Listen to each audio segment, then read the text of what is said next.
many people saw? Poster कितने लोगों ने देखा है? I sent today's sermon poster कितने लोगों ने देखा है? उसको देख के क्या समझ आई आपको? Felix, just that. I did. No, I did. Yeah. So when I sent a poster, it's a message related to the sermon. क्या देखा उसके अंदर? Sister didn't saw it. Now you see John. He didn't saw the poster. I sent everyone. Yeah, lion and a wolf. Very good, John. Very good. You already made it. You are the one who made it. He cannot say anything. और किसने देखा है poster? मैंने सबको भेजा था.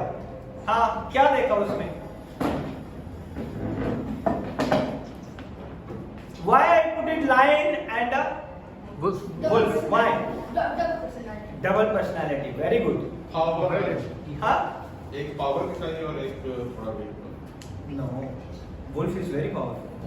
3 wolves is enough for 1 lion. Yes. It's very powerful. That's true. और क्या देखा उसमें? What do you understand from that image? Wolf lamb. Wolf lamb is I already tell.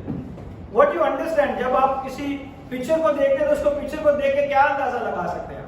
So very important when I send this something, so you have to be seeing carefully. Don't ignore it.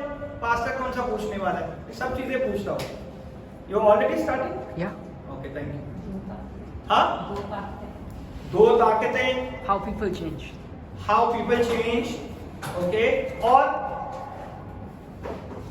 नहीं देखा? Poster देखा Singh changes order You. Since changes order क्या मतलब है?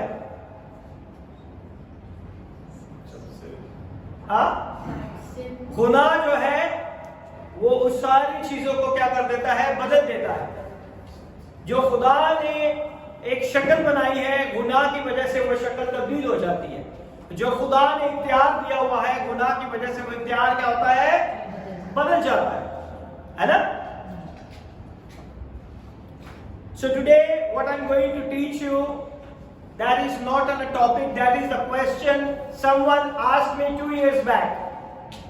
आज जो मैं आपको सिखाने को हूं, 2 साल पहले किसी ने मुझसे ये सवाल किया था, and I don't want to give the little information or short messages. I want to be prepared and I will give you the right information and the right knowledge about it.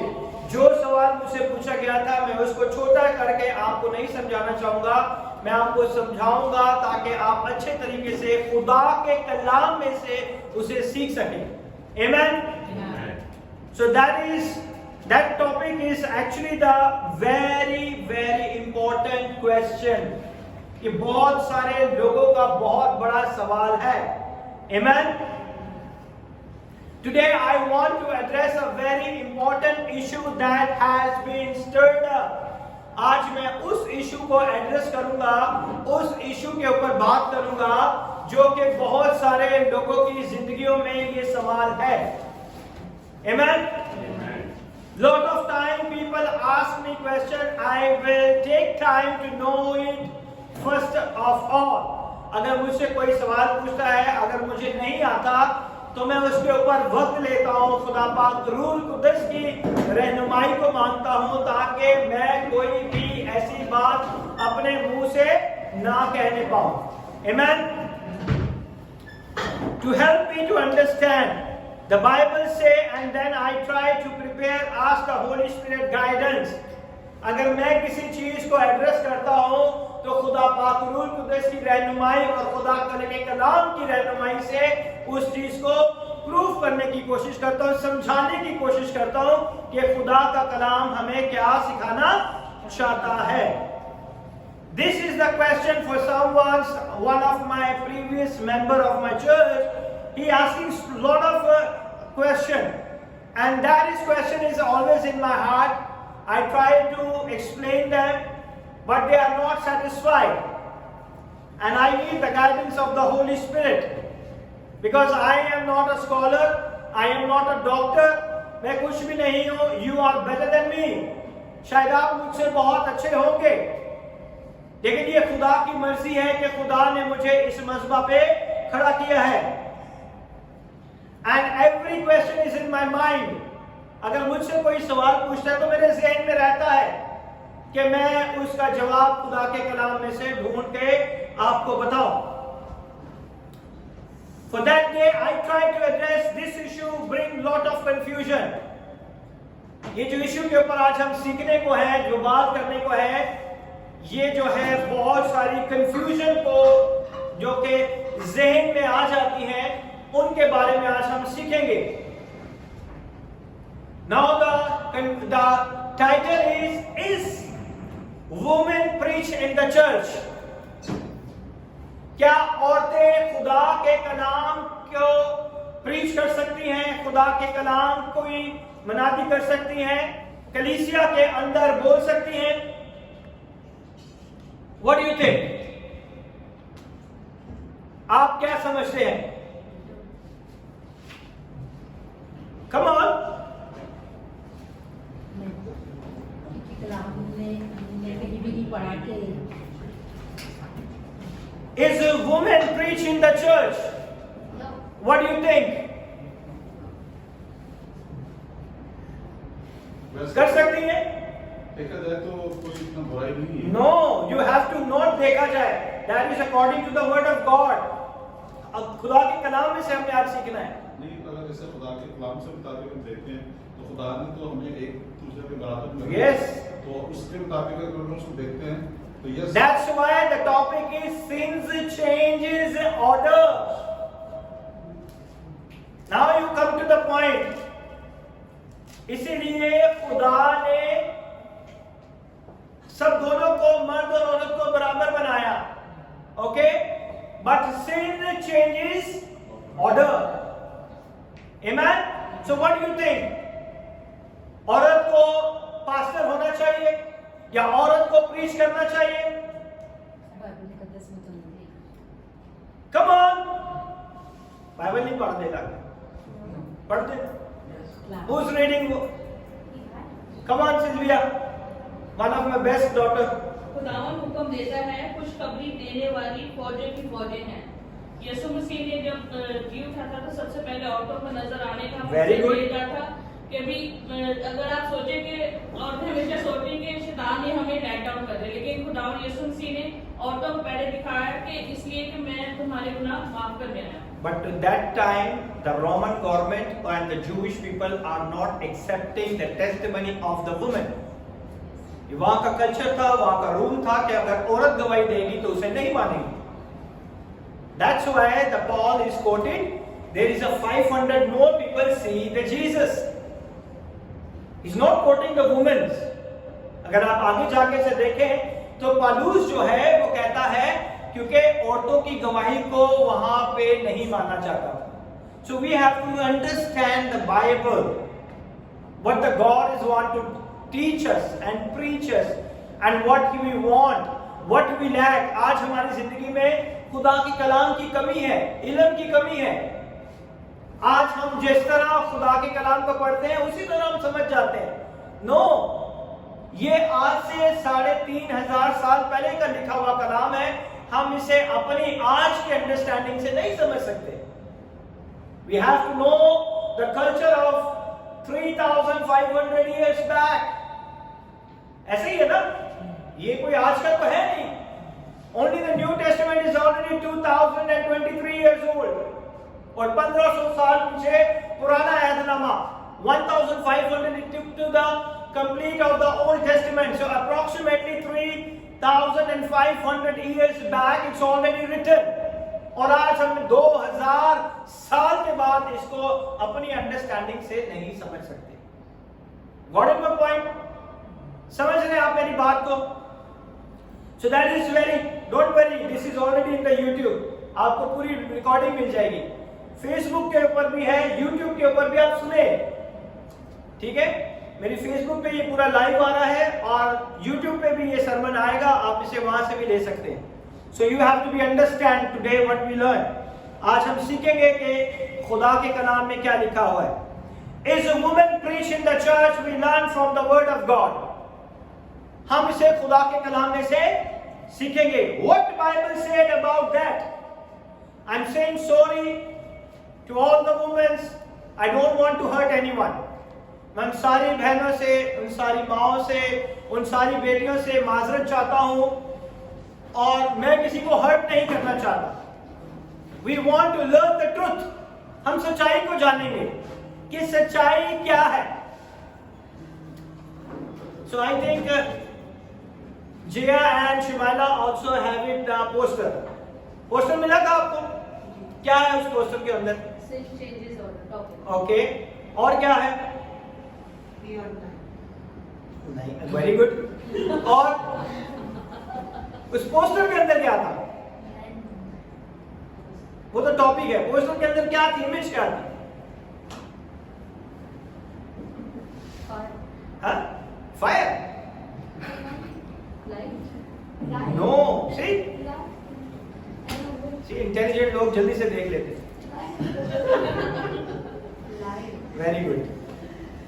So there is a sin always changes orders. ठीक है, आज हम सीख रहे हैं.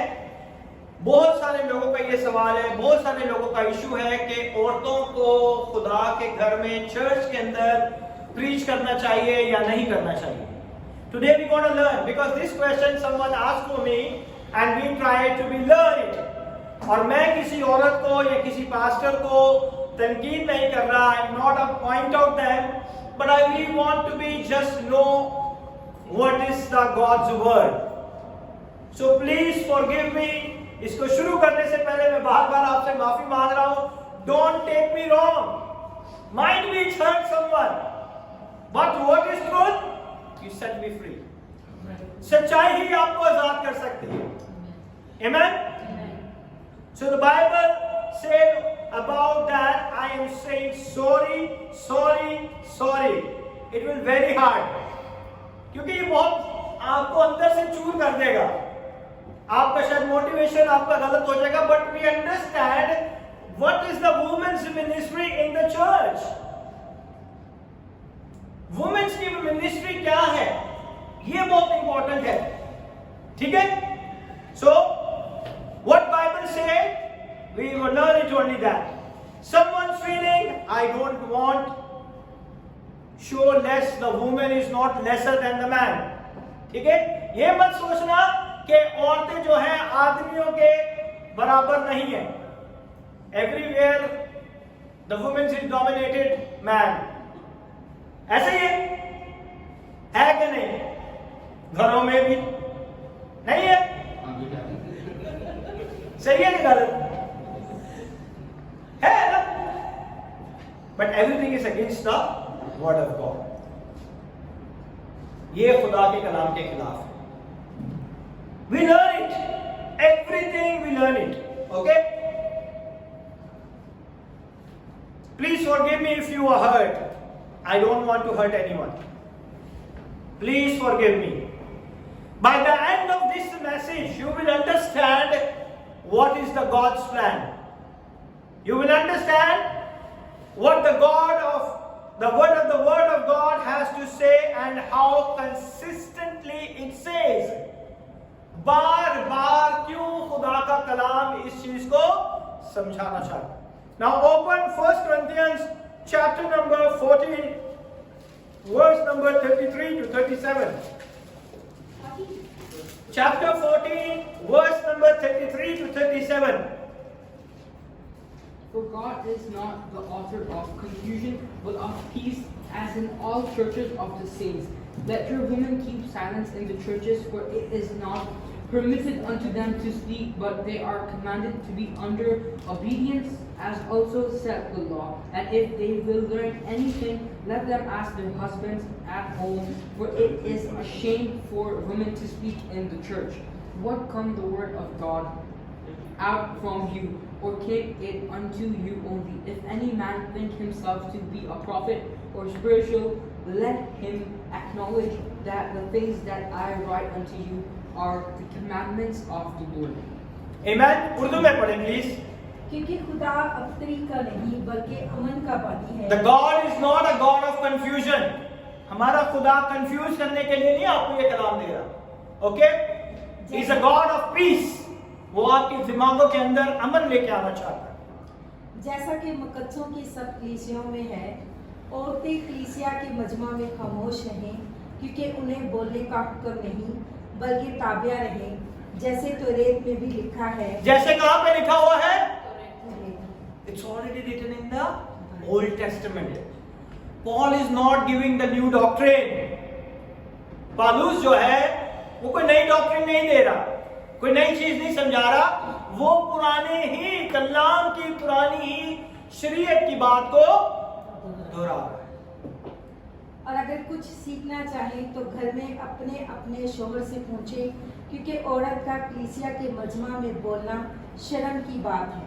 क्या खुदा का कलाम तुम में से निकला या सिर्फ तुम ही तक पहुंचा है? अगर कोई अपने आप को नबी या रूहानी समझे तो ये जान ले कि जो बातें मैं तुम्हें लिखता हूँ दो खुदावंद के हुक्म हैं। और अगर कोई ना जाने तो ना जाने, बस है भाइयों, नबूवत करने की बस 37 तक। ओके, कितने लोग समझे इस आयत को? ये खुदा के कलाम में लिखी हुई है ना, कि खुदा के कलाम में लिखा हुआ है कि औरतों का कलीसिया के मजमा में, सो वी आर कलीसिया चर्च, इसमें औरतों का बोलना क्या कैसी बात है? शर्म की बात। Just from the passage alone there is no lack of clarity with regards to, अगर हम एक ही पैसेज को लें तो हमें शायद ज्यादा वाज़िया तौर पे समझ नहीं आएगी। ऐसे ही है ना, अगर हम एक ही बात को समझने की कोशिश करें तो हमें इस पूरे, अगर आप चैप्टर को पढ़ें तो आपको समझ आएगा कि पालूस जो है वो क्या सिखाना चाहता है। Amen? So what the Bible say about the women who preach? Pastors जो हैं, औरतें जो हैं पास्टर्स हैं, no, it's against the word of God. But in the Western, everything is okay. ठीक है ना? है या नहीं? I tell you, आप समझ ये ना सोचें कि वेस्टर्न की अगर पास्टर बन गई हैं तो उन्हें क्यों नहीं खुदा उनको क्यों यूज कर रहा है? That is God's will. ठीक है?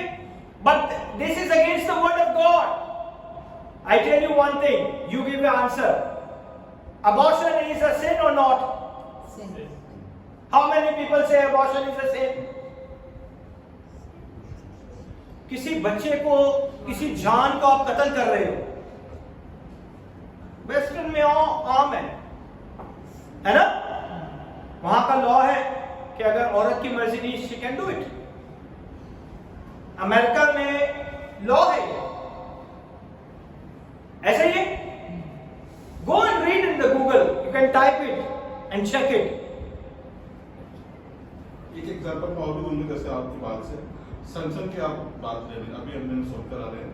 सैमसन एक खुदा का नबी का पाक था, तो वो ये जब उसने खुदा का प्लान था ना मारने का फलस्तीनियों को, तो वो जब जा रहा था रास्ते में तो उसने शेर को मारा। तो कुछ दिनों के बाद उसने उसी शेर को, क्योंकि वो तो गंदा था, निपाक था, उसमें से उसने वो हनी खाया और अपने माँ बाप को दिया, लेकिन उसे नहीं पता था लेकिन ये खुदा का प्लान था, खुदा की मर्जी थी। That is different because that is the land of Israel. They have to be fight with the Israeli. Israel is the enemy. Palestine is enemy for Israel. That is different. Your concept is totally different. Today we learn it's totally different. Because that is God's plan. That is not God's plan कि आप किसी को जान से मार दो। नहीं, वो यूज करने की बात कर रहे हैं, खुदा किसी को यूज या खुदा किसी को भी। Samson is anointed from the mother's womb. वो अपनी माँ से ही, पेट से ही मखसूस था। उसे खुदा के ने माँ के पेट से ही नजीर मखसूस किया था। ठीक है? What the Bible say about the women who preach? But in spite of clarity of scripture, this has become a monstrous issue in our days. आज ये बहुत बड़ा इशू है। लोग ये समझते हैं कि औरतों को हमेशा मर्द डोमिनेट करते हैं, ऐसे ही है ना? और बहुत सारी कंट्रीज के अंदर फेमिनिज्म जो है वो बहुत कॉमन है। औरतों को तरजीह दी जाती है मर्दों के ऊपर, but that is against the word of God. याद रखें, हर वो काम what is against the law, against the word of God, it's a demonic।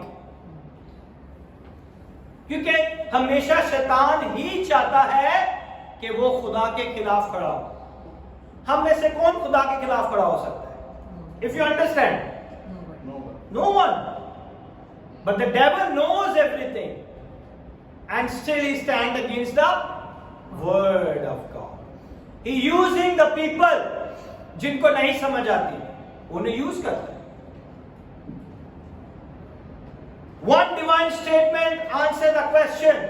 एक ऐसी स्टेटमेंट है जो इस सवाल का जवाब दे सकती है। What does Bible say about women preacher?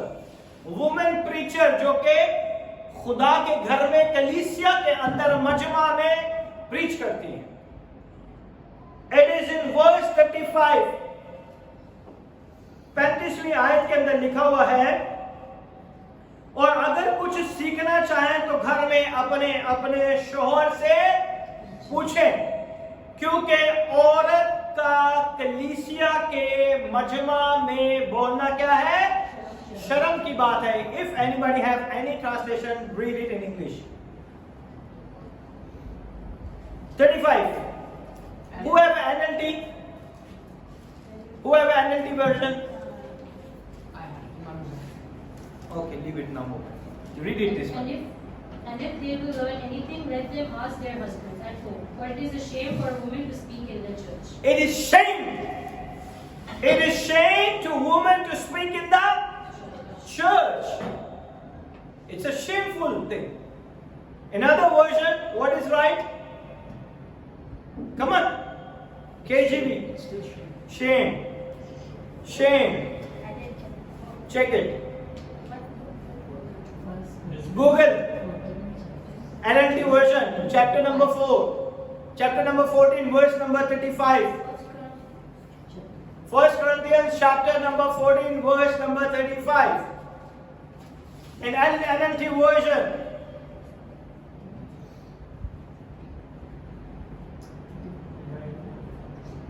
First Corinthians chapter number 14, verse number 35. What do you say? Women should remain silent in the church. They should not allowed to speak, but must be in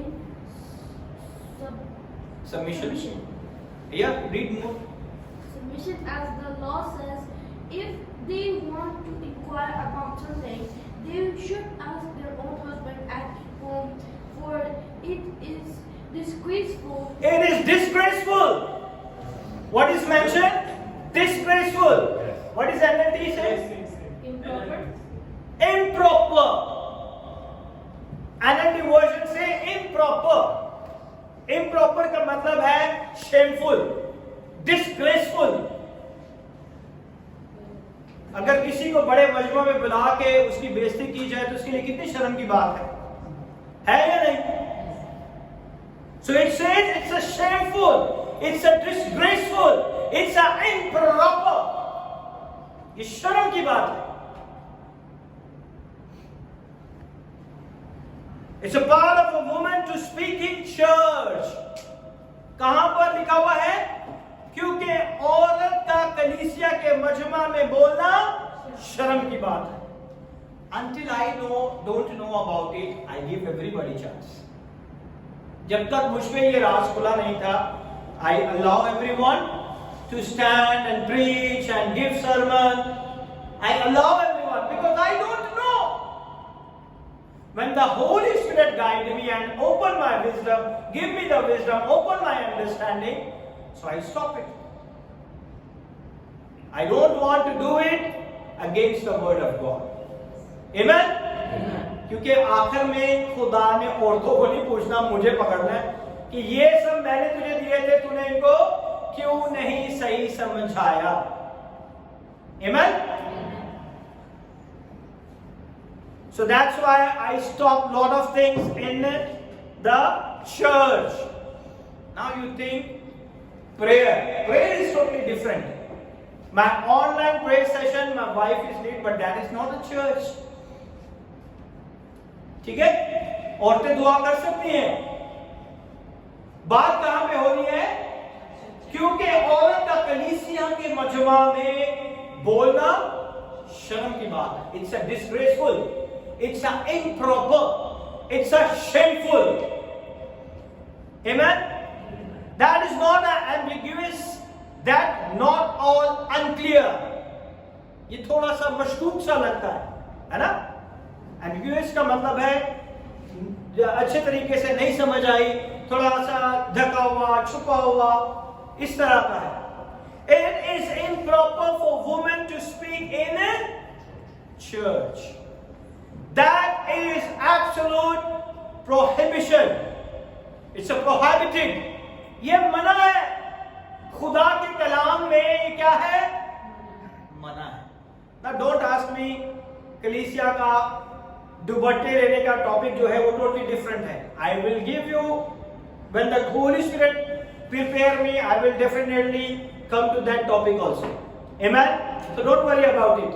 It's not ये नहीं कि दुपट्टा नहीं लिया तो वो topic नहीं है। That is totally different. मैं इसलिए कहता हूं कि जो हम पढ़ते हैं उसको उस तरह हम नहीं समझ सकते। The God, the Bible says something different, but we understand something different. Okay? That is totally different. So that is absolutely prohibited, and the word improper is chosen very, very carefully by the Holy Spirit. खुदा के पाक रूह ने इस लफ्ज को बड़े खास तरीके से चुना है। ये कलाम जो है खुदा पाक रूह की तहरीर से है, याद रखें। ये कलाम किसकी तहरीर से है? खुदा पाक रूह की तहरीर से है। Okay? Because in ESV edition and the translation they use the shameful. In NIV translation it used disgraceful.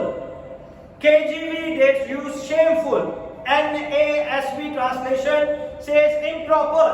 In NLT translation says improper. ठीक है? ये आज हम सीख रहे हैं।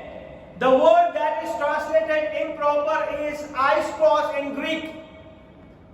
ग्रीक के अंदर जो है aiskros जो है इसके लिए वर्ड यूज किया गया है। It's really is a word means disgraceful, जिसका तर्जुमा है शर्म की बात। शर्म की बात है ना? अगर कोई गलती कर रहा है तो हम क्या कहते हैं? शर्म नहीं आती थी। ऐसे ही है ना? कितनी बार समझाया फिर वही काम करता है ना मनसा? Immediately stop.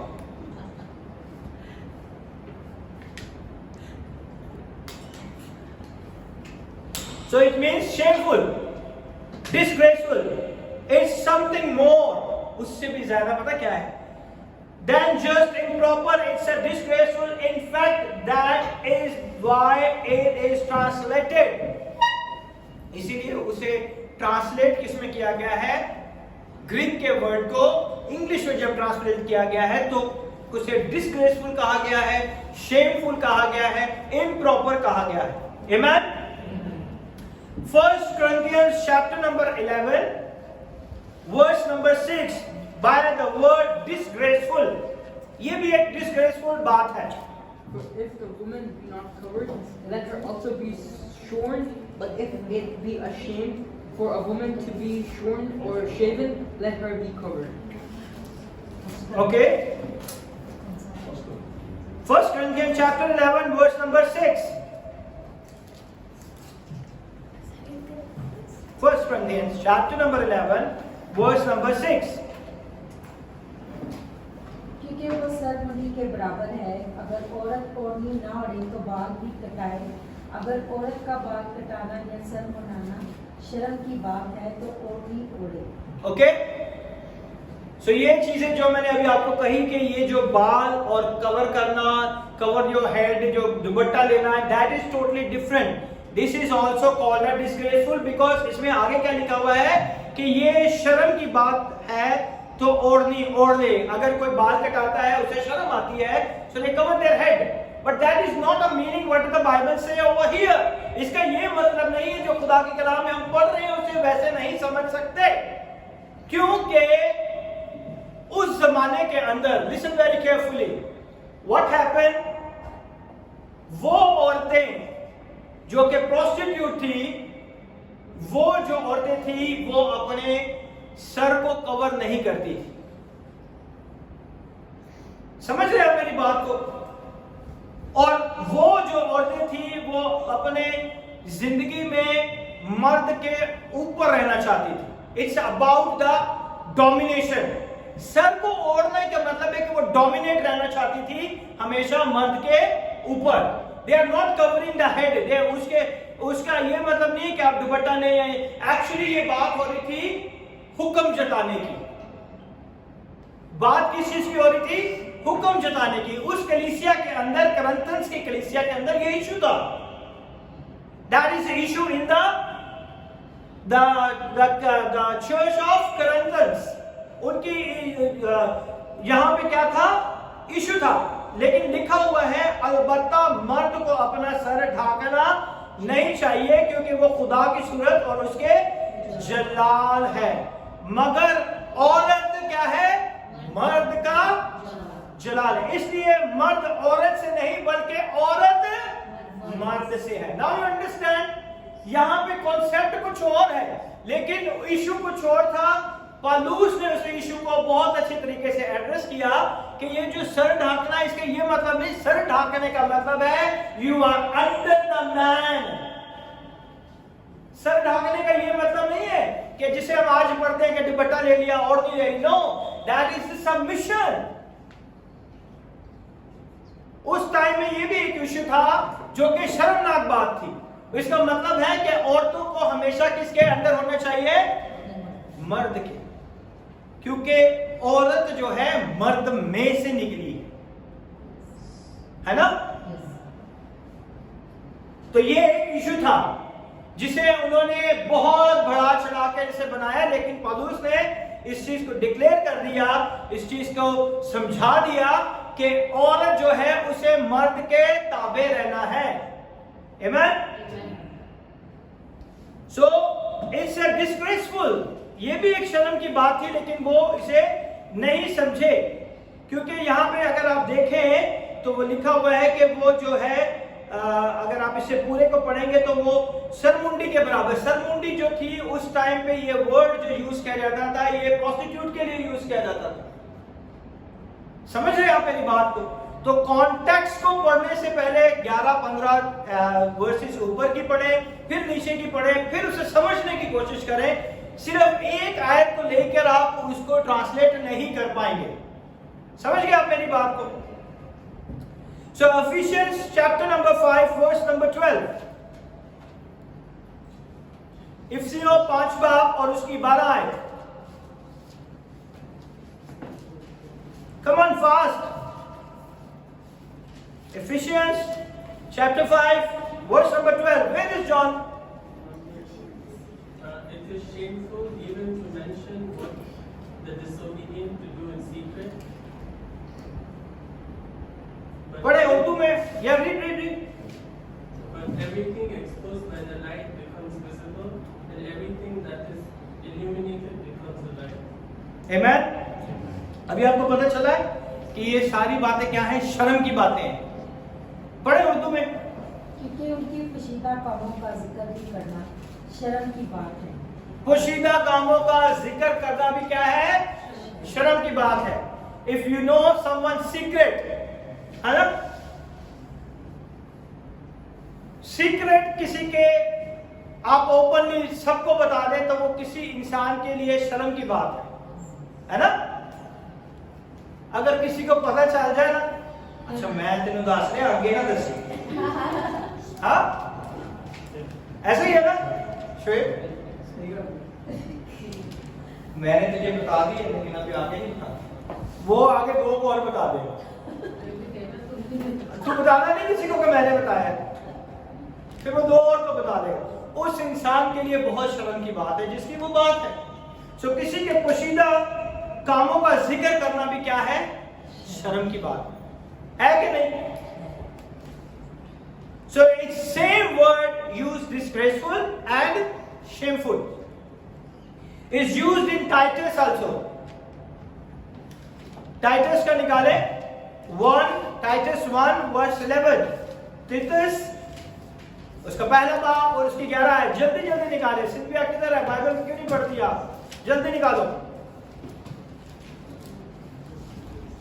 Titus chapter number 1 verse number 11.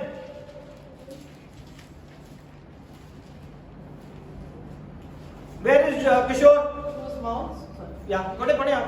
whose mouths must be stopped, who subvert whorehouses, teaching things which they ought not for filthy lucre's sake. Amen. Okay. Verse number 11 पढ़े. हाँ ठीक. पढ़े. तीतुस 1 और पहला बाब उसकी 11 है.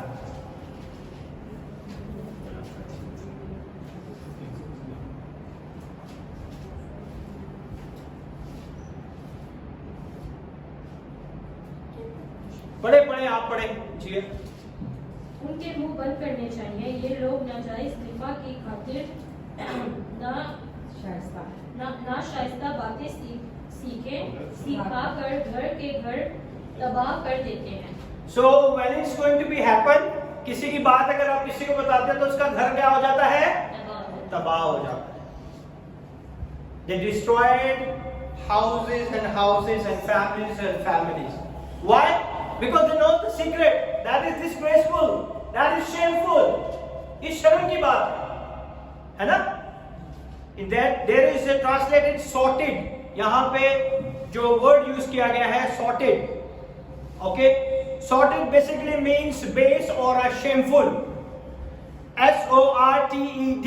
Sorted. जिसका मतलब है shameful. It has a common sense. Something that is known to be disgraceful. ठीक है?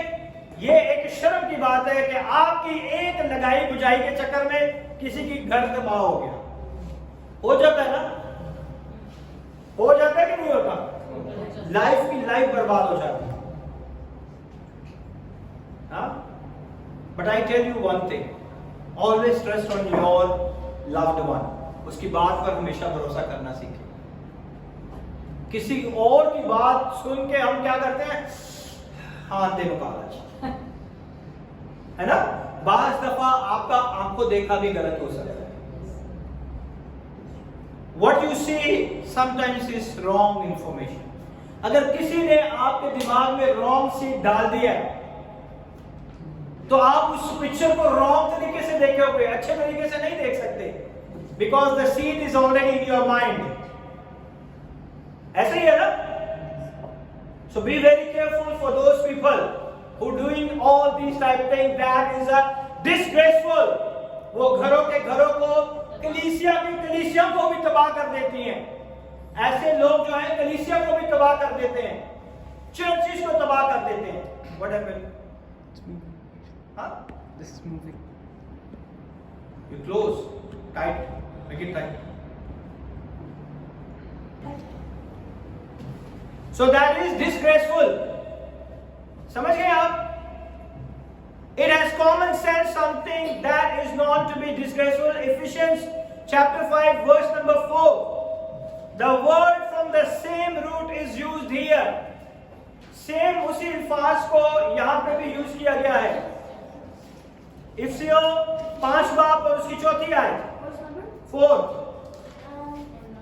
Neither filthiness nor foolish talking nor jesting which are not convenient but rather giving of thanks.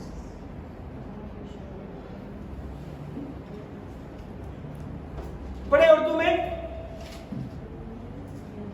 Come on. और ना बेशर्मी और बेहुदा गवाही और ठट्ठेबाजी का, क्योंकि ये लायक नहीं बल्कि बरअस उसके गुजारी हो. We don't have to do all these things. We have to always thanking God. The root word of this one is also the disgraceful, shameful. हम शुक्रगुजारी नहीं करते बल्कि बेहुदगी की बातें करते हैं, ऐसे ही है ना? That is also the shameful, शर्म की बात है ये। आज कलीसिया में भी इसी तरह होता है। आज के पास्टर ने सही कलाम नहीं सुना है, इसे डिस्ग्रेसफुल, शर्म की बात है, ये खुदा का कलाम है।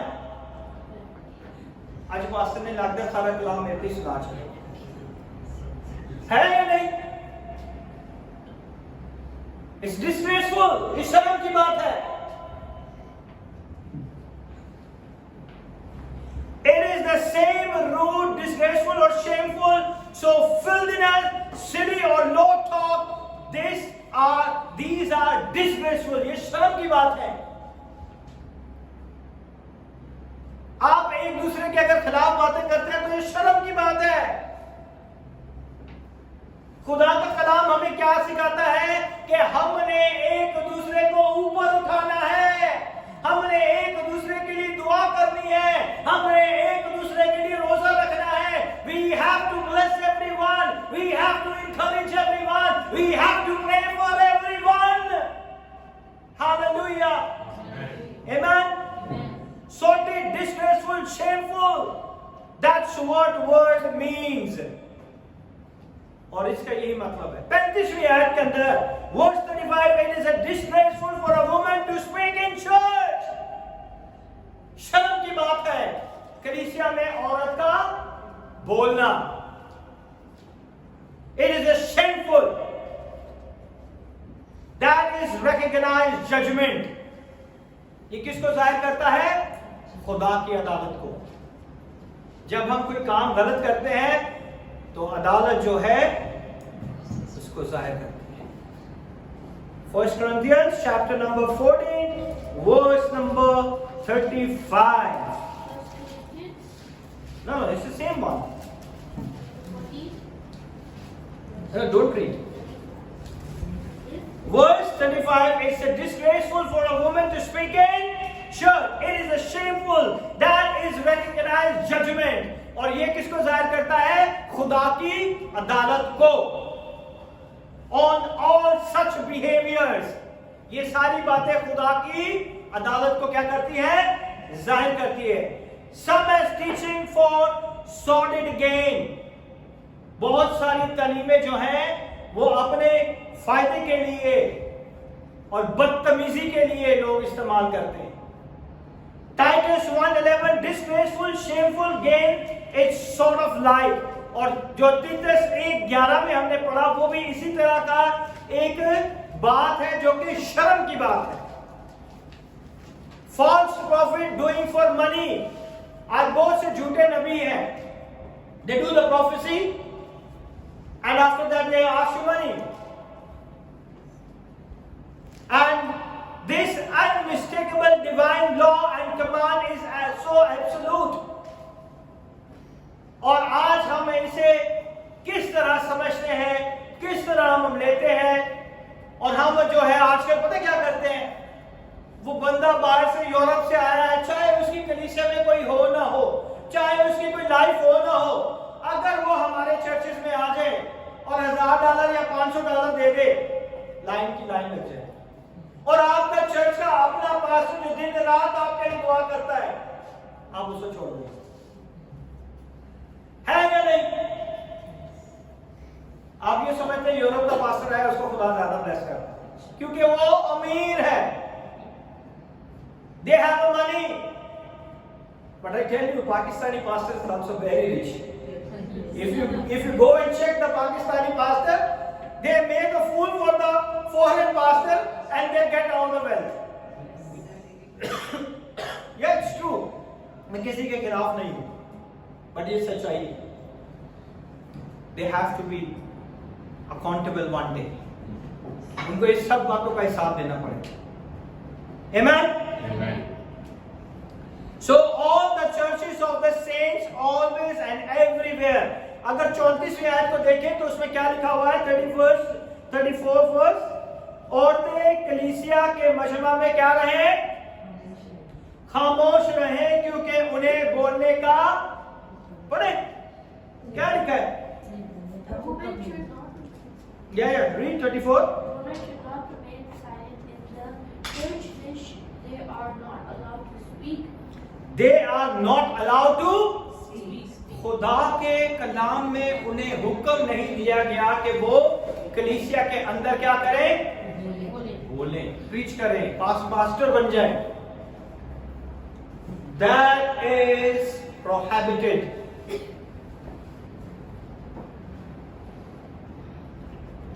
वो क्या है?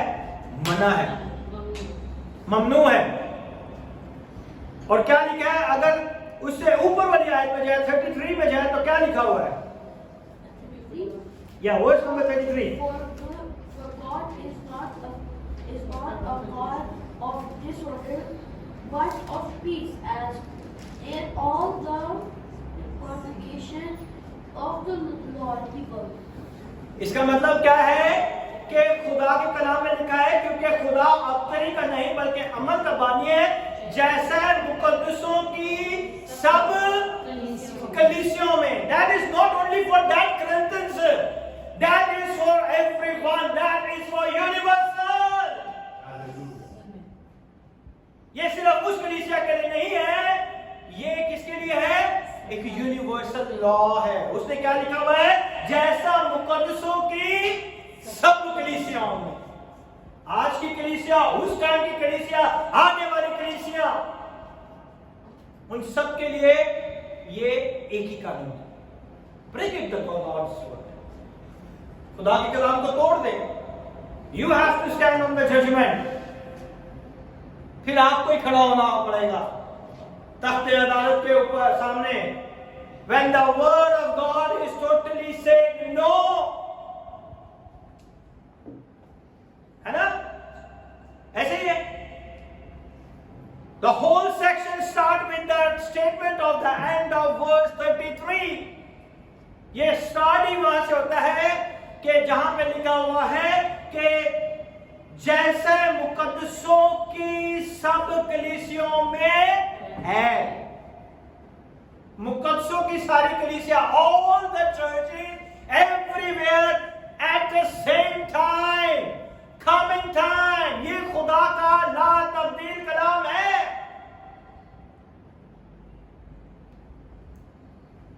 Paul is giving us the universal principle. ये एक आलमगीर जो है, असूल है. If you understand, if you accept it, it's your will. If you live it, it's your will.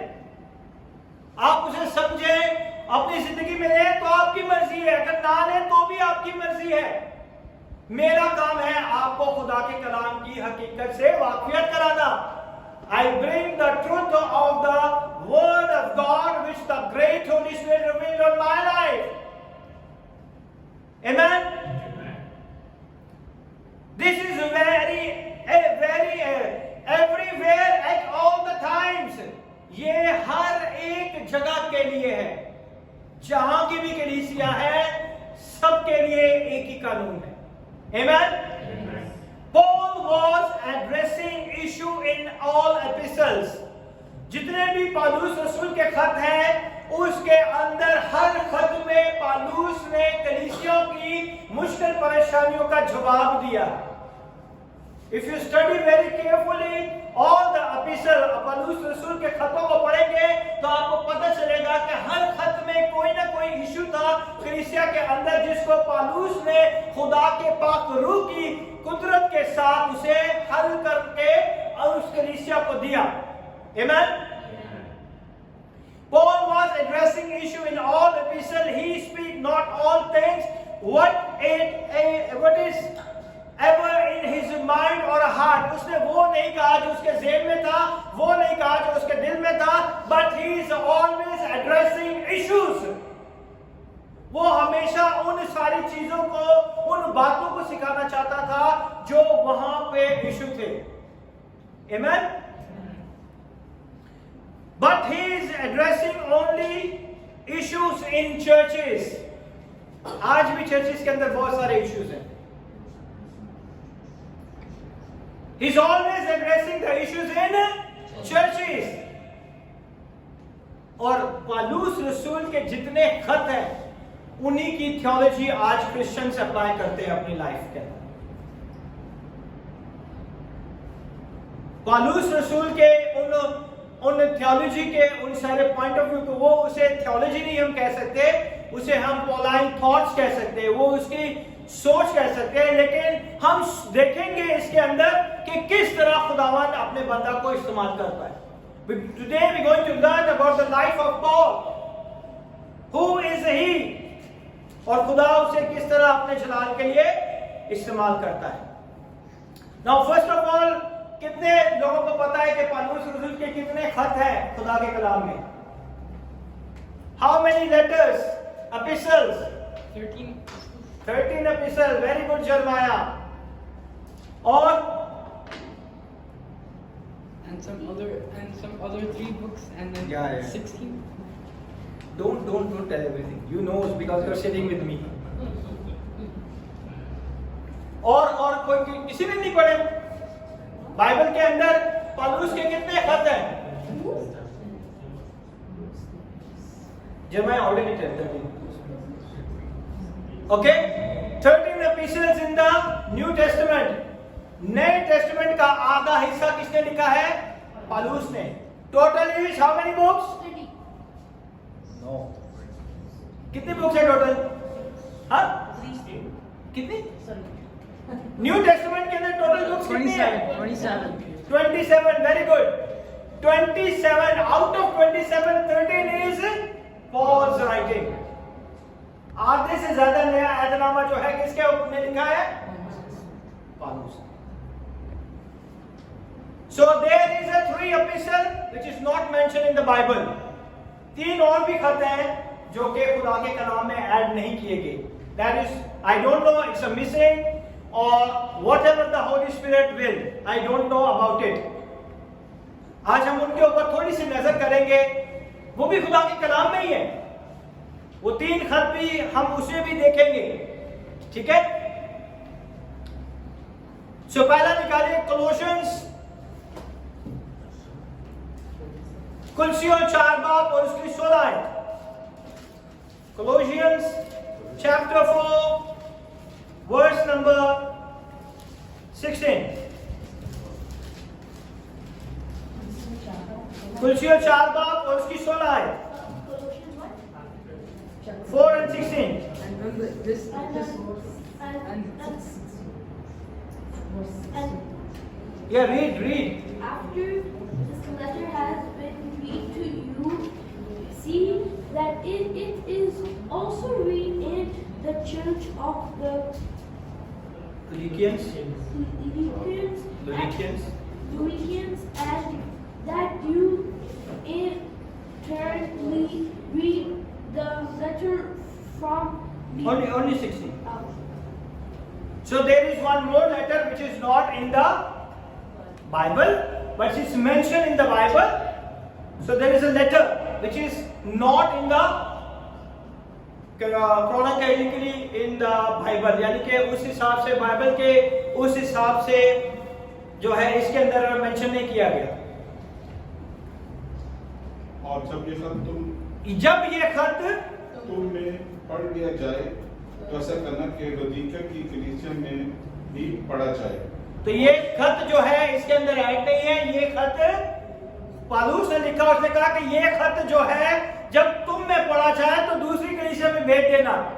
So whatever Paul writes the letter for one church, he send it to the another church. So if there is an issue in that church also, so they will also understand. So आपके वो खतों को पढ़ के वो जान जाए। Okay? So दूसरा पढ़ेंगे पहला कोरिन्थियंस chapter number 5 verse number 9. Verse number 9. Chapter 5 verse number 9. I wrote to you in my epistle not to keep I wrote to you in my epistle not to keep company with sexually immoral people, yet certainly did not mean with sexually immoral people of this world, or with the covetous, or extortioners, or idolaters, since then you would not. only 9. मैंने अपने खत में तुमको ये लिखा। मैंने अपने अपने खत में तुमको ये लिखा था कि हरामकारों से सोबत ना लिखना. That letters in between the first Corinthians and the second Corinthians. Okay? Then you can read, there is a second letter, it's missing now, we go on to third letter, the 2 Corinthians chapter number 2, verse number 4. Chapter number 2, verse number 4. For I wrote you out of great distress and anguish of heart, and with many tears, no, not to break you, but to let you know the depths of my love for you. Amen. क्योंकि मैंने बड़ी मुसीबत और दिलगहरी की हालत में बहुत से आंसू बहा कर तुमको लिखा था. He wrote a one letter between the first Corinthians and the second Corinthians. In the time period there is a one letter again. So 3 letters is already, he wrote the 3 letters more, but it's not mentioned in the word of God. यानी कि 3 उसके खतूत हैं जो कि खुदा के कलाम में add नहीं किए गए.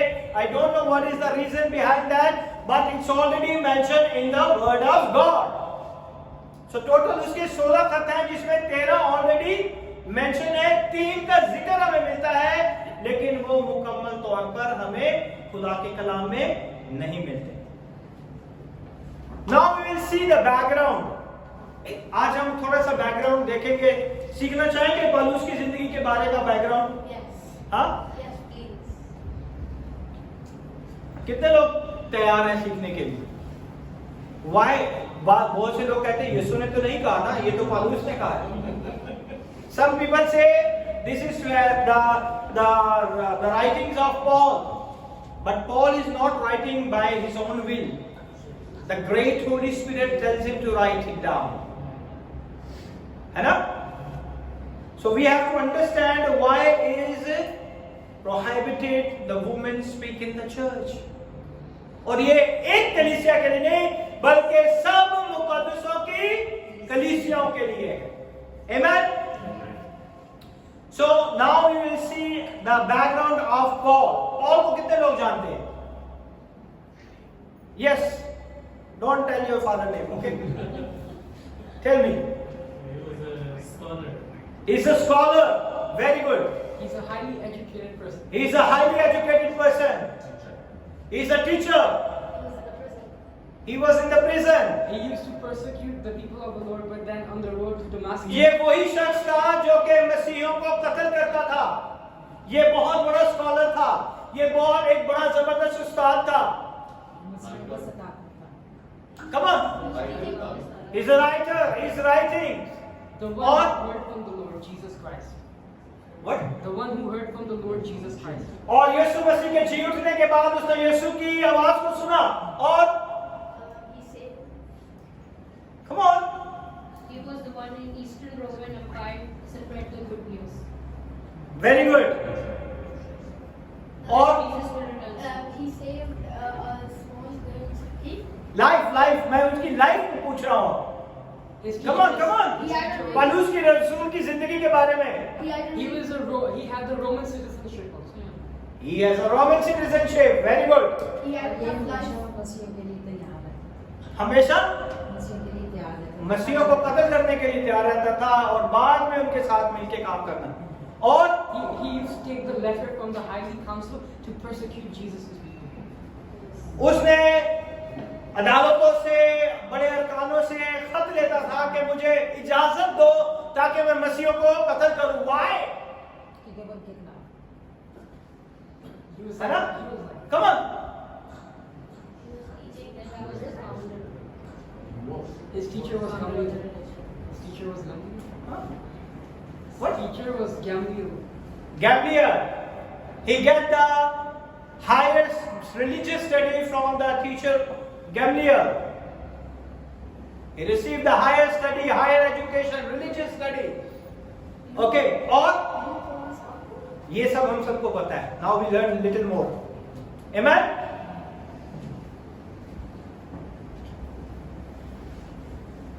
So what we going to learn here what we want to say by the power of the Holy Spirit. He write all the writings by the power of the Holy Spirit. याद रखें कि पौलुस ने जो कुछ लिखा है ये रूल कुदस की हदायत के मुताबिक है। उसने अपनी मर्जी से, अपने ज़हन और अपनी सोच से, अपने दिल के ख्याल से नहीं लिखा। The epistle we cannot say it's a Paul theology, और हम इसे ये नहीं कह सकते क्योंकि ये पौलुस ने लिखा, ये उसकी theology है। But we can say it's a Pauline thoughts, ये उसके ख्यालात हैं। ठीक है? Paul was a Pharisee, not a Hellenistic Jew. पौलुस क्या था? फरीसी था, यूनानी माइल यहूदी था। पॉल कौन था? हेलेनिस्टिक जू, यूनानी माइल यहूदी। We didn't know exact date of birth. हमें पौलुस रसूल की exact date of birth का नहीं पता। Some scholars says he was born 4 BC and some scholars say he was born 5 AD. बहुत सारे स्कॉलर्स कहते हैं, खुदा के कलाम के मुताबिक कहते हैं कि पौलुस रसूल शायद यीशु मसीह के पैदाइश के 4 साल पहले पैदा हुआ। कुछ लोग कहते हैं कि 5 साल पहले, बाद में यीशु की पैदाइश के 5 साल बाद पैदा हुआ। But he was born in Tarsus. वो कहां पे पैदा हुआ था? तर्सिस में, which was the famous city on that time. आप पता है आज आप लोग कहां पे रहते हैं? दुबई में, the famous city of that time, this time. आज आप दुबई में जो लोग रहते हैं ना, वो दुनिया की फेमस सिटी में, जिसको भी पूछो उनको यूएई का नहीं पता होगा, but they know the Dubai, है ना? पहले मुझे भी नहीं पता था, जब मैं छोटा था मैं कहता था शायद दुबई कंट्री का नाम ज्यादातर लोग ऐसे करते है ना? तुझे पता था? So Tarsus is the famous city on that time. Today we are living in this modern era. Dubai is the famous city. Everybody knows about Dubai. The world tallest building in the world is क्या? कौन सा है? Sure? कितने लोग sure हैं? 1 2 बुर्ज खलीफा दुनिया का सबसे बड़ा टावर है। 1 2 3 4, बाकियों को श्योर नहीं है? और यार है, दुनिया का सबसे बड़ा है। श्योर हो जाए, आप दुनिया के सबसे अच्छे शहर में रह रहे हैं, खुदा आपको लेके आया है। We're living in the best city. Amen? Amen. And God going to be bless you more and more and more. Amen. In Apocrypha book, Paul and Acts of Thessalonica, Apocrypha books के अंदर एक book है जिसका नाम है पौलुस और थेलिकिया के अमाल, एक्ट्स ऑफ थेलिकिया एंड पॉल। ये एक बुक है जिसके अंदर पॉल के जिस्मानी नशोनुमा के बारे में बताया गया है कि वो कैसा दिखता था, वो क्या था, वो किस तरह का था। Okay, some details about his structure. He was a medium status, उसका कद जो था वो दरमियानी था। उसका कद क्या था? दरमियानी था। एंड वेरी लेस हेयर, उसके सर के ऊपर बहुत कम बाल थे। ठीक है? His legs not straight, उसकी टांगे सीधी नहीं थी, उसकी टांगे टेढ़ी थी। That is the book says, not me. ठीक है, उस बुक के अंदर ये लिखी हुई चीजें। Knees is little out, उसके घुटने थोड़े से बाहर निकले थे, टेढ़े थे। His eyes is big, उसकी आंखें बड़ी थी। Eyebrow is joint, उसके जो ये eyebrow थे ये दोनों एक दूसरे के साथ मिले हुए थे। Nose is little long, मैं आपको पॉल का बॉडी का स्ट्रक्चर बता रहा हूं। But full of grace and mercy, वो खुदा के फजल और उसके रहम से भरा हुआ था। Amen? आज हमारी जिंदगी में कितनी भी चीजें खराब क्यों ना हो हमारे स्ट्रक्चर के अंदर, लेकिन खुदा का फजल हमारी जिंदगी में बहुत इंपॉर्टेंट है। आमीन, हालेलुया। हर कोई बड़ा होता है, कोई छोटा होता है, कोई मोटा होता है, कोई कैसा होता है, लेकिन खुदा का फजल जो है वो सबसे सबसे बड़ा था जो उसकी जिंदगी में पाया जाता। Amen? So Paul has Roman citizenship. Paul के पास कौन सी शहरियत थी? रोमन था वो। In Roman person has two names. जो रोमन्स थे उनके दो नाम होते थे। जिनके पास रोमी शहरियत थी उनके हमेशा दो नाम रखे जाते थे। कितने लोगों के दो नाम है? Come on. What is your full name? Two name. Johan Savaraj. You have only one name. Yeah, yeah, he has two names. Come on, tell me. Jeremiah Magra. Sumera and Sylvia. Sumera and Sylvia. Shoaib Shazad. Wow, you. Or that is Roman culture. There will be when someone has. मेरे भी दो नाम हैं, मेरी wife के भी दो नाम, but I don't want to tell. That is secret. Paul has two names. कौन कौन से नाम थे? Come on. जल्दी करो, अब बहुत लंबा सब्जेक्ट है ये। वाह जी वाह, ऐसा आसान सवाल नहीं किसी ने। Paul has two names. दो नाम थे। क्या क्या नाम था उसका? Paulus and Saul. Give a big clap for John. Give a big clap. So Paul has two names. One is Paul and one is Saul.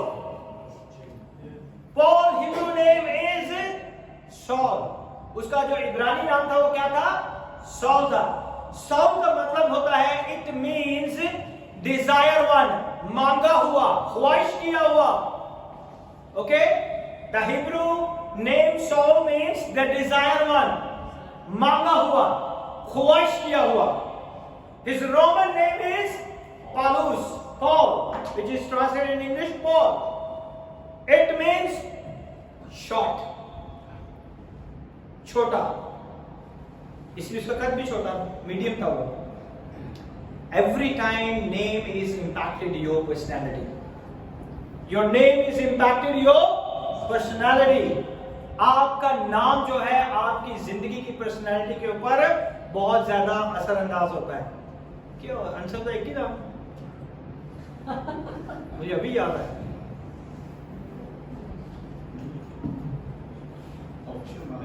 हाँ? मेरे आपके दो नाम है. तो एक घर का नाम होता है, एक ऑफिशियल का नाम जो वो एक ही है, रॉबिन. ते कहा था भी था. Bobby. Amen. It was not easy to get the Roman citizenship. ये आसान नहीं था कि रोमी शहरियत मिल जाए. There has to be at least 4 generation. 4 पुश्तें पीछे होती थी फिर जाके उनको रोमी शहरियत मिलती थी. Paul grew up in a Greek thoughts and Greek background, thoughts and the Greek effects. वो यूनानी जो था माहौल में पैदा हुआ और यूनानी जो थे इफेक्ट्स उसकी जिंदगी में बहुत ज्यादा असरअंदाज थे. He was fluent to speak Greek. वो जुबान यूनानी जुबान बोलने में बहुत ही आसानी से उसे बोलता था. ठीक है ना? कौन सी जुबान बोलता था? Greek. He speak the Koine Greek. कोइनी ग्रीक जो होती थी आम लोगों की जुबान थी, जो आम शहरी जो बाजारों में, मोहल्लों में, घरों में पढ़े बोलते थे उसे कहते थे कोइनी ग्रीक. कोइनी Greek. And he is, which is a common Greek used for everyday life. ये हर रोज की जिंदगी में बोली जाती थी. He speak classic Greek also. वो ऐसा छोटा मोटा शख्स नहीं था. He knows the classic Greek also and Greek as well. He learned Greek on a university level. छोटी मोटी उसे ग्रीक नहीं आती थी. जैसे आजकल अरबी हम लोग इधर उधर से पकड़ के करके हम कुछ भी बना के उसको अरबी को बेचारे को समझा देते हैं. ऐसी ग्रीक नहीं उसे आती थी. है ना? आंसर भी बोलता है अच्छी अरबी. but he is a highly qualified Greek. University level के ऊपर उसने इस तालीम को हासिल किया था. In his writing he used the Greek writer names, और अपनी लिखाइयों के अंदर, इन खतों के अंदर उसने बहुत सारे ग्रीक के फिलोसोफर्स, स्कॉलर्स, राइटर के नाम भी लिखे हैं, क्योंकि वो ग्रीक को बहुत अच्छी, यूनानी जुबान को अच्छी तरह से जानता था. No problem. Today you will learn more. I will pray all together, but we learn too much things today. ठीक है? In Acts chapter number 17, don't open it. He used the reference of Aratus. Aratus का उसने नाम को mention किया रसूलों के बाद उसके 17 बाब में. 1 Corinthians chapter number 15 verse number 33, he used the reference of Minder. ये ग्रीक के फिलोसोफर थे, ग्रीक के स्कॉलर थे, ग्रीक के राइटर थे, यूनानी जुबान के. In Titus 1:12 he used the reference of Epimandus. एपिमंदिस का नाम उसने यूज किया. ये सारे कौन थे? ग्रीक राइटर थे. Acts chapter number 17 he used the name of Aratus. 1 Corinthians chapter number 15 verse number 33 he used the reference of Minder. उसने मिंदर के नाम को इस्तेमाल किया. जब वो लिखता था तो उस अंदाज के साथ लिखता था ताकि लोग समझ सके. समझ रहे हैं मेरी बात को? He used the Stoic philosophy in writing. वो जब ये खुदा के कलाम को लिखता था तो अपने ज़हन के अंदर स्टोइक जो है, स्टोइकी फिलॉसफी को अपने ज़हन में रखते हुए उसे लिखता था. Stoic doctrine and the biblical doctrine both are same. क्योंकि जो स्टोइक डॉक्ट्रिन थी, उनका अकीदा था, और जो खुदा के कलाम की डॉक्ट्रिन थी, दोनों का सेम डॉक्ट्रिन थी. वो सेम डॉक्ट्रिन क्या थी? Both believe on a one God. Stoic philosophers also believe in a one God, and the biblical doctrine also teaches only the one God. हमें एक खुदा के बारे में स्टोइकी फलसफा बताता है, और खुदा के कलाम, खुदा बाइबल का अकीदा जो है वो भी हमें एक खुदा के बारे में बताता है. Amen. Both lived a life according to will of God. दोनों अकीदे जो थे वो खुदा की मर्जी से अपनी जिंदगी को गुजारते थे. स्टोइक फिलॉसफी, स्टोइकी फलसफा और बाइबल की डॉक्ट्रिन दोनों जो थे एक अपने खुदा की मर्जी पे चल के अपनी जिंदगियों को गुजारते थे. So he used, but it is not meant he write Stoic philosophy in the Bible. इसका ये मतलब नहीं है कि उसने उसी फलसफे को बाइबल के अंदर लिख दिया. Okay? He used this pattern to get attention to the audience. उसने उस फलसफे को यूज किया ताकि लोगों का रुझान खुदा की तरफ लेके आ सके. अब जिस चीज में आप, जिस जुबान को आप अच्छी तरह समझ सकते हैं, जिन कहावतों को, जिन मिसालों को आप अगर अच्छी तरह समझेंगे तो आपको वो चीज अच्छी तरह समझ आ जाएगी. ऐसे ही है ना? So he used that philosophy to understand the Gentiles. What is the Lord Jesus Christ of Nazareth? वो उस फलसफे को एक एडवांटेज के तौर पर यूज करता था ताकि लोग खुदा के कलाम को समझ सके, और वो गैर कौमों में उस फलसफे को इस्तेमाल करके उन्हें मसीह के पास ले आता था. आमीन. आज जो भी टैलेंट आपके पास है आप उसे खुदा के जलाल के लिए यूज कर सकते हैं. आमीन. ऐसे ही है ना? कहां कहां आप अपने टैलेंट को यूज करते हैं खुदा के लिए? सिवाय एक के आप मुझे बताएं. आप नहीं बोलना. Now everybody has talent. कहां कहां आप खुदा के नाम को यूज करते हैं? नहीं, आउटसाइड द चर्च। पौलुस के अंदर ये सारी काबिलियत थी। आप सब भी काबिल लोग, ऑल आर टैलेंटेड, इसलिए तो इतनी अच्छी सिटी में बैठे हुए हैं। आमेन, है ना? Yes, very good. That is the greatest testimony. मेरी वाइफ जहां भी जाती है, मॉल में जाती है, किसी के घर में जाती है, किसी स्कूल में जाती है, जिसको भी मिलती है वहां पे कहती है कि आप हमारे चर्च आ सकते हैं, खुदावंद ने हमें चर्च बख्शा है, हम दुआ करते हैं, आप आए, खुदावंद आपकी जिंदगी में बड़े बड़े काम करें। That is her talent. What is your talent? किस तरह आप लोगों को खुदा की तरफ और खुदा के कलाम की तरफ लेके आते हैं? बहुत से लोग तो अपना नाम ही नहीं बताते, वो ये भी नहीं कहते कि हम मसीही हैं, वो छुपा के रखते हैं अपने नाम को। ये भी टैलेंट है शैतान को प्रमोट करने का। कम ऑन, आप कैसे खुदा को प्रमोट करोगे? He is using every talent, whatever he has. Huh? Yeah, I know one thing. Wonderful. Somebody asked Manasseh कि are you Christian? So Manasseh ने क्या किया?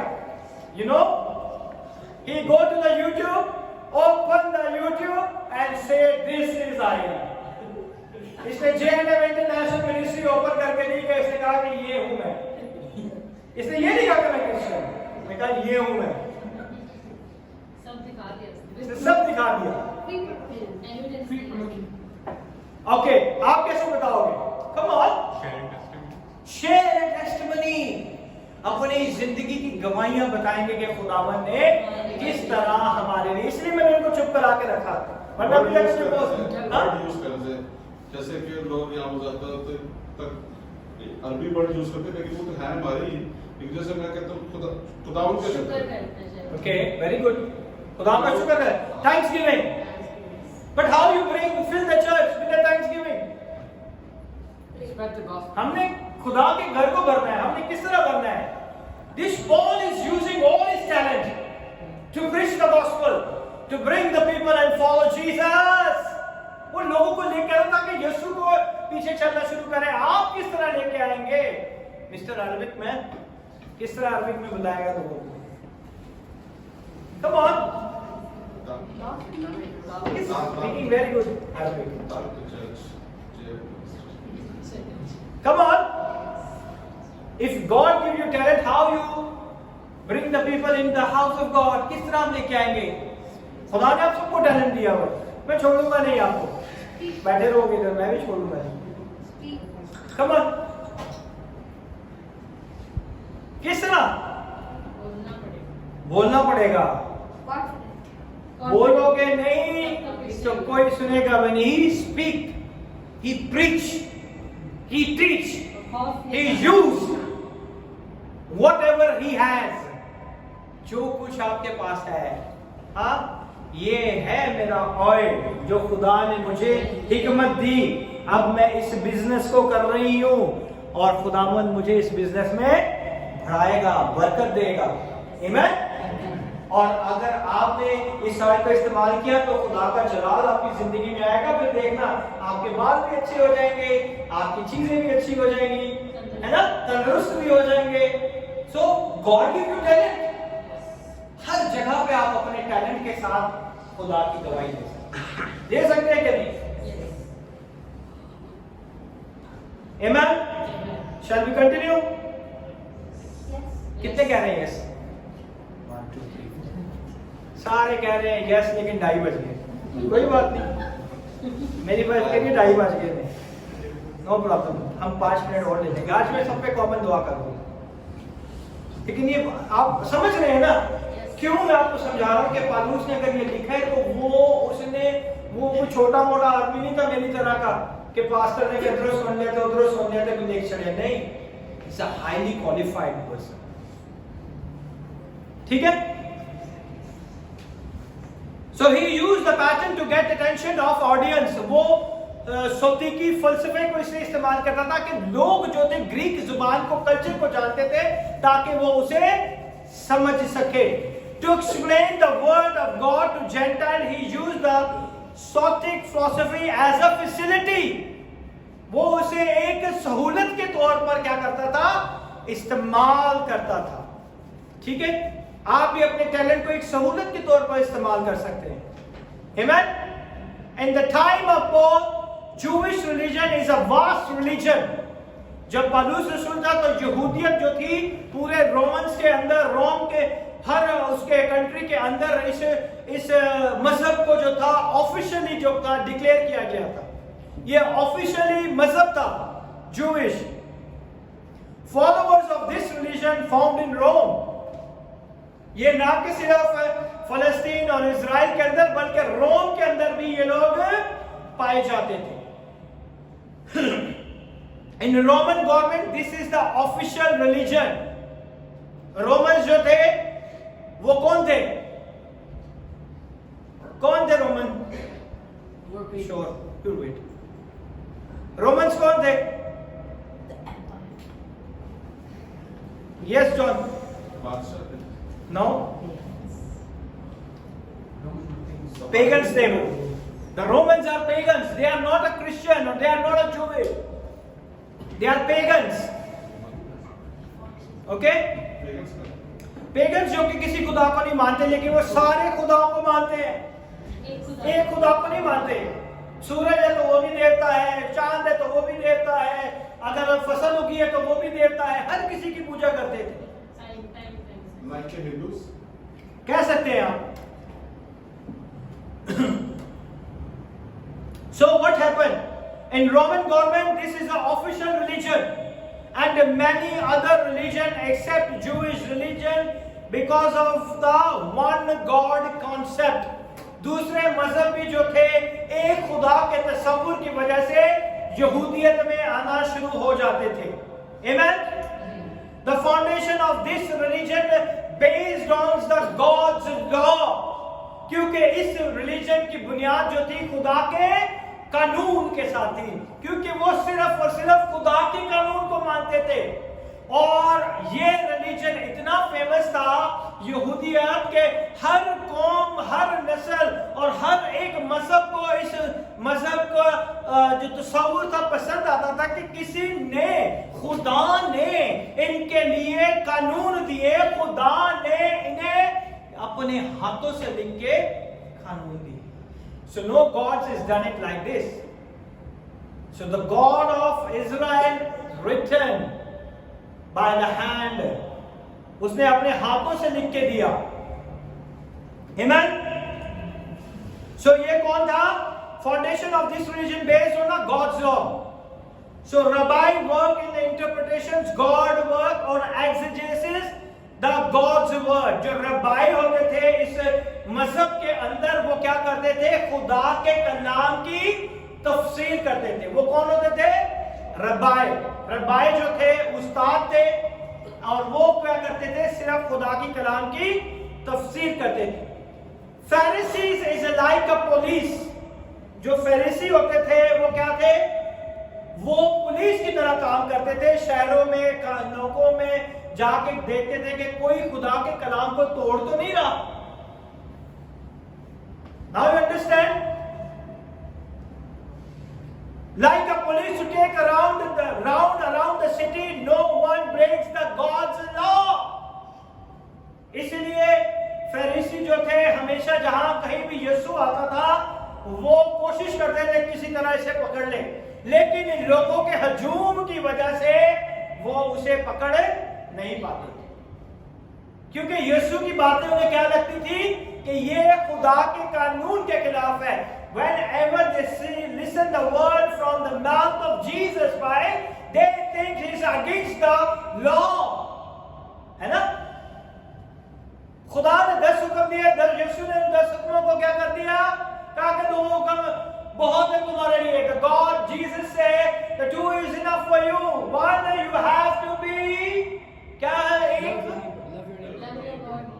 अपने खुदावंद, अपने खुदा से अपने पूरे दिल, अपनी पूरी जान, अपनी पूरी अकल से एक मोहब्बत रख. इबादत कर और अपने पड़ोसी से अपनी मानेद मोहब्बत कर। सो वो सुनते थे कि हमारे कानून में 10 थे, इसने 2 कर दी। That is the Pharisees work. ठीक है, the God's law they help rabbi, और जो ये फरीसी होते थे ये खुदा के कानून को जानने के लिए रबाई की मदद करते थे। हेल्पिंग रबाई इन गॉड्स लॉ, खुदा के कानून को और ज्यादा अच्छे तरीके से समझने में वो क्या करते थे, इनकी मदद करते थे। Paul said he is Israeli. Paulus अपने आप को क्या कहता है कि वो कौन है, इजराइली है। अगर आपने पढ़ना है तो घर जाके पढ़ ले, क्योंकि अभी टाइम बहुत जल्द निकल गया। Paul say he is Israeli. Philippians chapter number 3 verse number 5. Romans 11 verse number 1. Meaning of Israeli is a religious and social point of view. He is seed of Abraham. Israeli कहने का मतलब यह है कि वो मजहबी तौर पर और मौशरती तौर पर वो जो है इब्राहिम की नस्ल में से है। Now you understand why he quoted himself, he is Israeli and he is the seed of Abraham and the tribe of Benjamin. वो बिन्यामीन के कबीले में से था Paulus. Paul said himself he is a Hebrew. उसने अपने आप को हिब्रू भी कहा, कि वो कहता है कि वो एक इब्रानी है। इब्रानी भी जो है वो अपने आप को जो है इब्राहिम के साथ जोड़ता है। He is not come out of Jewish. वो यहूदियों में से नहीं, बाहर नहीं था, मगर उसी का हिस्सा था। Paul said himself he is Pharisee. उसने अपने आप को फरीसी भी कहा। रसूलों के बाद 26 बाब उसकी 5वीं है। Acts chapter 26 verse number 5, Acts chapter 23 verse number 6। उसने अपने आप को क्या कहा, फरीसी भी कहा। Jewish tradition, then they send their child in age of 5 to learn the Torah. उनका एक कानून था यहूदियों का कि वो 5 साल के बच्चे को मदरसे के अंदर भेज देते थे ताकि वो तौरात को क्या कर सके, सीख सके। And the age of 10 they study the Mishnah. वो 10 साल की उम्र में मिशना को सीखना शुरू कर देते थे। इन as of 13 they learn the rabbi study. इसीलिए जब यीशु 12 साल का था तो 12 साल की उम्र में वो उस्तादों के साथ क्या करता था, रबाई के साथ बात कर रहा था। वो उससे सवाल पूछते थे, वो उनको जवाब देता था। Now you understand? कितने लोग समझे? So they for rabbi study they have a 2 big school. उनके पास 2 बड़े मदरसे थे जिनमें वो उस्तादों की तालीम को हासिल करते थे। The school is Hillel. The मदरसे का नाम हिलेल था, जिसमें वो खुदा के कलाम की गहराइयों को जानते थे। एंड सेकंड इज शिमाली हेलेल स्कूल इन नॉर्थ के अंदर जो स्कूल था, एक वो था हेलेल मदरसा था, जिसके अंदर वो ये सारी चीजों को सीखते थे। इसीलिए एक जगह पे लिखा हुआ है कि पतरस रसूल को कहा गया है कि ये तो अनपढ़ है, ये कैसे खुदा के कलाम को जानते हैं। दैट इज नॉट अनपढ़ कि उसे कुछ नहीं आता था। अगर उसे कुछ ना आता तो वो खुदा के कलाम में खत ना लिख पाता। That is translated. वो एक्चुअली हेलेल मदरसे में उन्होंने रिलीजियस तौर पर उस तालीम को हासिल नहीं किया था। So one part of the in the scripture is mentioned that Peter is not a highly educated person. Is not an educated person. That is not is not qualified to write anything. Actually, they learn from the very young age. That is a Jewish tradition. Age of 5 they go to learn about the Torah, and the age of 10 they learn about the Mishnah. And the age of 13 they learn also rabbi education, the rabbi study. और वो ये दोनों high schools थे इनके हेलेल मदरसा, जिनके अंदर इस तालीम को सिखाया जाता था। Paul learned how to do study and exegese Old Testament in Midrash. मिद्रश के अंदर उसने जाकर खुदा के कलाम की तफसीर और उसका मुताला करना सीखा। ये उसकी मसीह जिंदगी से पहले की बात बता। Okay, there is a halakha. He learned Old Testament sermons and rituals Rabbi added in law. उसने पुराने अहदनामे की जितनी रस्में थी, जितने रस्म और रवाज थे और जितनी वो चीजें थी, उसने उसको किसमें सीखा? हलाका में सीखा। He is not a normal person. मैं आपको ये बताना चाह रहा हूं कि पौलुस ने अगर कुछ लिखा है, so he is a highly educated man. He learned everything. उसने अपनी जिंदगी इस चीज को सीखने में लगा दी। Then they will go for Haggadah जो है, he learned exegesis of scripture. There is no law. उसने सहाइफों को, नबिया के सहाइफों को सीखने के लिए हग्गादा से तालीम हासिल की। Paul knows old Hebrew language, Targums. Old Hebrew language जो थी उसे क्या कहते थे? तिरगम्स कहते थे। उसने उसे भी सीखा। सो वो कोई छोटा मोटा आदमी नहीं था जिसने ये बात कही है कि औरतों का कलीसिया में बोलना शर्म की बात। उसने रस्मों रिवाज को सीखा, उसने कानूनों को सीखा, उसने सहाइफों को सीखा। He learned the scripture, he learned the virtues, and he learned the ceremonies, he learned the rituals, he learned everything. सब कुछ उसने सीखा। And he has a highly educated, he do the translation, the Targums translated to Aramaic. वो Targum जो Hebrew की जो main जुबान थी उसे जानता था और उसका तर्जुमा अरामिक में भी करना वो जानता था। अब सोचें उसका लेवल देखें आप। हम में से कौन है ऐसा इतना बड़ा हाईली स्कॉलर या? आज तक मैंने कोई नहीं देखा, ना मैंने किसी को सुना। जितने भी स्कॉलर हैं वो शायद एक ही चीज में स्कॉलर होंगे। ही स्कॉलर फॉर एवरीवेयर, है ना? ऐसे ही है ना?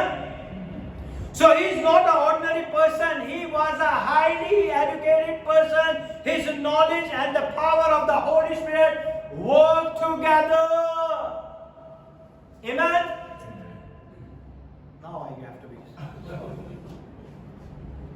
इसका दूसरा हिस्सा हम नेक्स्ट जो है संडे सीखेंगे ताकि हम खुदा के नाम को चला दे सकें। खुदा इस कलाम के वसीले से आप सबको बड़ी बरकत दे। God bless you.